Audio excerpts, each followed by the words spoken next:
Bonjour à tous et bienvenue dans notre exploration du jour. Aujourd'hui, on va parler de respect. Et pas le respect qu'on affiche sur les murs, hein. Ah oui, les fameuses affiches avec des mains qui se serrent, la petite photo libre de droit. C'est ça, avec les grands sourires et les mots bienveillance et agilité en énormes lettres capitales. Exactement, le vernis d'entreprise parfait. Ouais, nous, on va pas parler de ça.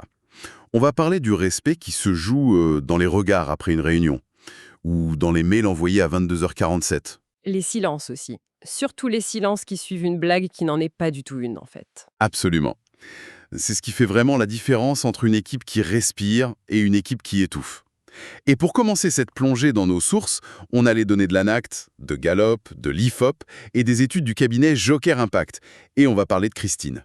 Ah oui, l'histoire de Christine. C'est vraiment le point de bascule de notre analyse. Christine, c'était une brillante ingénieure chez Airbus. Une experte dans son domaine, quoi. Voilà. Et un jour, en plein point formé, son manager la regarde et lui lâche, sans crier, de manière presque banale, Christine, tu es trop émotionnelle pour ce poste. Le genre de phrase qui détruit bien, ouais. Totalement.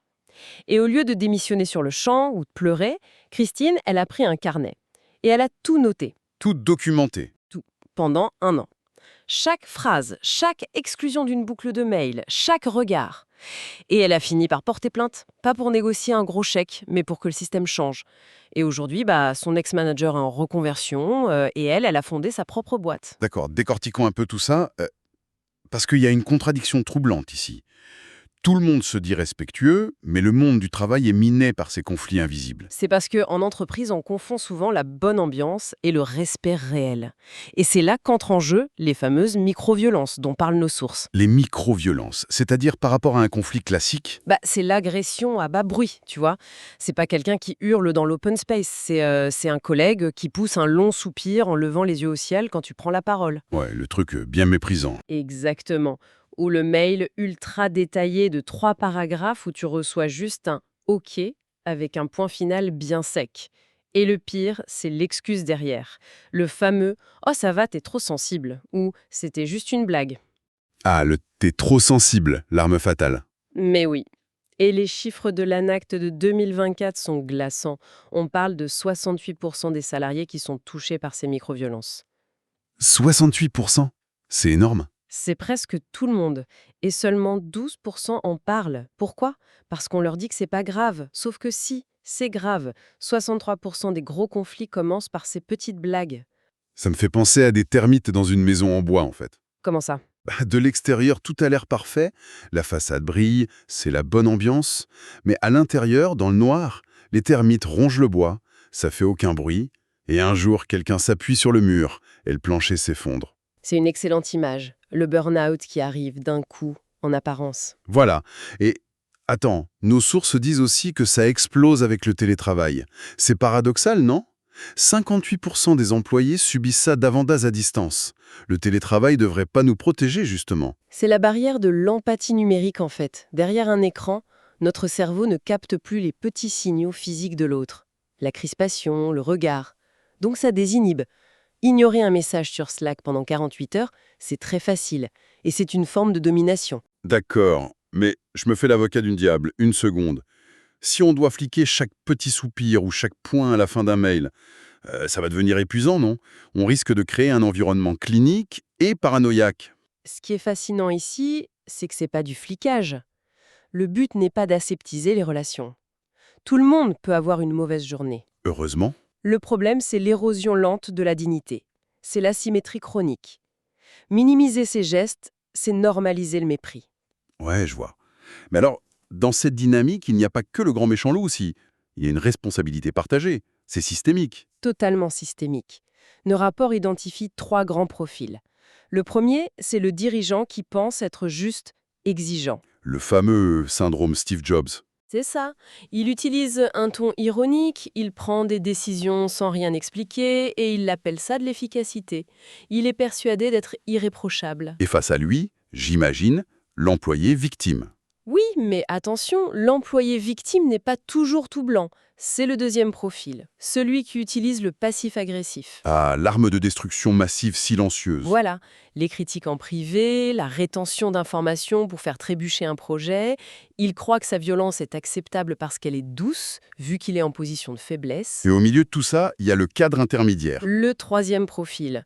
Lui, il encaisse les coups des deux côtés. Il se tait pour maintenir la paix et en se taisant, il devient complice. C'est l'éponge, il absorbe toute la toxicité pour protéger son équipe, mais à force, il sature. Et à la moindre pression, paf, il recrache de l'eau sale sur tout le monde. Exactement. Le manque de respect est souvent détruit par ceux-là même qui sont convaincus de bien faire. Donc même celui qui se sent victime peut être le bourreau de ses collègues. C'est fou. Mais au-delà de la psychologie, il y a le prix de tout ça. Le vrai ROI, le retour sur investissement du respect. L'histoire de Thomas dans nos sources, elle est dingue à ce niveau-là. Ah, Thomas, le manager en agence digitale. C'est le cas d'école parfait du dilemme face au talent toxique. Raconte. Thomas avait dans son équipe son meilleur commercial, Antoine, une star qui ramenait un chiffre d'affaires monstrueux. Mais en interne, c'était un cauchemar. Il humiliait les juniors, sabotait l'équipe. Un jour, il traite une stagiaire d'incompétente en public. Aïe. Et Thomas a fait ce que peu font. Il lui a posé un ultimatum et il l'a viré. Ouch, la finance a dû faire une attaque. Et comment? Résultat immédiat, une baisse de 15% du chiffre d'affaires sur 3 mois. Mais c'est là que ça devient vraiment intéressant. Que s'est-il passé après? Une fois la peur dissipée, l'équipe a recommencé à respirer. Et dans les mois qui ont suivi, la productivité globale a connu une hausse spectaculaire de 40%. 40%. C'est comme retirer une tumeur, en fait. Une tumeur qui produirait de l'adrénaline. Le corps a peur de s'en passer, parce qu'il croit que c'est son carburant, mais c'est une question de survie de l'enlever. C'est tout à fait ça. Mais le problème, c'est que la plupart des entreprises ont trop peur de l'opération. L'IFOP, en 2023, révèle que dans 78% des cas, ces harceleurs performants ne sont jamais sanctionnés. Jamais? Jamais. Et le défenseur des droits note que 45% des RH minimisent les plaintes pour les protéger. Mais face à l'urgence financière, comment un dirigeant peut-il justifier de sacrifier 15% de son chiffre d'affaires immédiat pour un concept abstrait comme le respect, surtout aujourd'hui? Si l'on relie ça à une vision plus globale, c'est pas abstrait, les données de Gallup le prouvent. Le vrai respect génère 21% de productivité en plus, 41% d'absentéisme en moins et 59% de turnover en moins. C'est massif. Et ça pose un dilemme très concret à ceux qui nous écoutent. Qu'est-ce qu'on préfère? Un travail où l'on est respecté avec 10% de salaire en moins ou un travail où l'on est méprisé avec 10% en plus? Tout le monde dirait le respect sur le papier. Oui, mais le système actuel force souvent les gens à choisir l'argent à cause du coût de la vie. Et c'est ça qui mène au fameux turnover silencieux. On reste, mais on fait le strict minimum. Sauf que, heureusement, la culture du silence commence à se fissurer. Les employés reprennent le pouvoir. Il y a eu Christine chez Airbus, mais on a d'autres histoires de résistance dans nos sources. Oui, comme l'histoire de Marc, cadre dans une banque. Son boss lui envoyait des mails constants pour dire « tu es trop lent ». Marc a répondu « donne plus de moyens ou baisse les attentes ». Résultat, Sanctions et mutations. le classique coup de balai. Sauf que là, l'équipe s'est rebellée. Plainte collective. Ils ont sorti tous les dossiers et c'est le boss qui est tombé. Et il y a aussi cette fameuse PME, près de Bordeaux, Ah oui, l'histoire du groupe WhatsApp. Raconte. face à une direction qui laissait passer des blagues homophobes et sexistes en continu, les employés n'ont rien dit. Enfin, en apparence. En secret, ils ont documenté chaque abus pendant 6 mois sur un groupe WhatsApp. 6 mois de documentation secrète. Oui, avec aura datage, et ils ont posé un ultimatum. Soit la direction changeait tout, soit le dossier fuitait à l'inspection du travail. Et ça a marché? Totalement. Le code de conduite a changé, écoute externe mise en place, et le turnover a été divisé par 4. Mais attends, on dirait de la birria d'entreprise, limite un film d'espionnage là. Est-ce qu'on franchit pas une ligne rouge en enregistrant ses collègues en secret? Ne remplace-t-on pas le manque de respect par de la méfiance pure? Ça ressemble à de la méfiance, oui. Mais ces actions extrêmes naissent justement parce que la culture du silence bloque tout autre recours. Quand les RH ne font pas leur travail, les employés s'adaptent. Le respect, quand il est nié, il se prend, il ne se demande pas. Il se prend, il ne se demande pas. C'est fort. Mais du coup, c'est quand même mieux de ne pas en arriver là. Alors comment on institutionnalise le respect avant que la guerre n'éclate? Les études de Joker Impact ont testé 3 outils concrets. Oui, et le premier outil, c'est le contrat de respect. C'est basique mais radical. On définit clairement, par écrit, ce qui est OK, ce qui ne l'est pas. Et les sanctions. Et ça marche? Moins 67% de conflits observés dans les équipes qui l'utilisent. C'est dingue.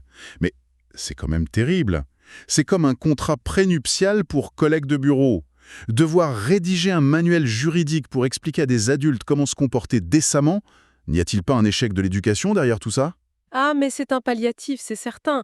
Mais puisque le bon sens ne fonctionne pas, parce qu'on a tous des sensibilités différentes, il faut un cadre explicite. Savoir exactement où est la ligne. D'accord. Et le deuxième outil? La boîte à mots. C'est un espace anonyme pour signaler l'indicible, les petites micro-violences qu'on n'ose pas dire en face. Ça augmente de 40% le sentiment d'écoute. Et le troisième? Le fameux feedback, je suppose. Le feedback à 360 degrés, oui, mais l'idée c'est de mesurer le respect sur une échelle de 1 à 10. Dans une des PME étudiées, la note est passée de 4,2 à 8,7 en seulement 6 mois. Juste en le mesurant. Et en utilisant la règle du feedback en 3 parties pour les managers. Fait, impact, attente. Ah oui, c'est-à-dire, au lieu de dire « tu as été nul », on dit « tu as coupé la parole », ça c'est le fait, ça a bloqué l'idée, l'impact, et la prochaine fois laisse-le finir, l'attente. Exactement. C'est neutre, c'est chirurgical. Donc si je résume notre grande leçon du jour, le respect n'est définitivement pas une intention ou un état d'esprit, c'est vraiment un muscle comportemental qu'il faut exercer chaque jour, dans nos mots, nos actes et surtout nos silences, quand on décide de ne rien dire face à une injustice. Et pour pousser la réflexion, si on regarde vers l'avenir, nos sources mentionnent brièvement l'intelligence artificielle. L'IA. Quel rapport avec le respect?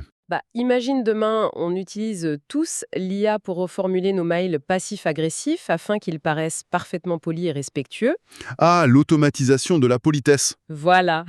La question c'est, est-ce que serons-nous réellement en train de bâtir une culture du respect ou serons-nous simplement en train de sous-traiter notre empathie à des algorithmes? On risquerait de créer le deepfake ultime du respect au travail. Le deepfake du respect. Waouh, ça c'est une sacrée réflexion à méditer pour ceux qui nous écoutent. Ça pose la question de notre responsabilité individuelle.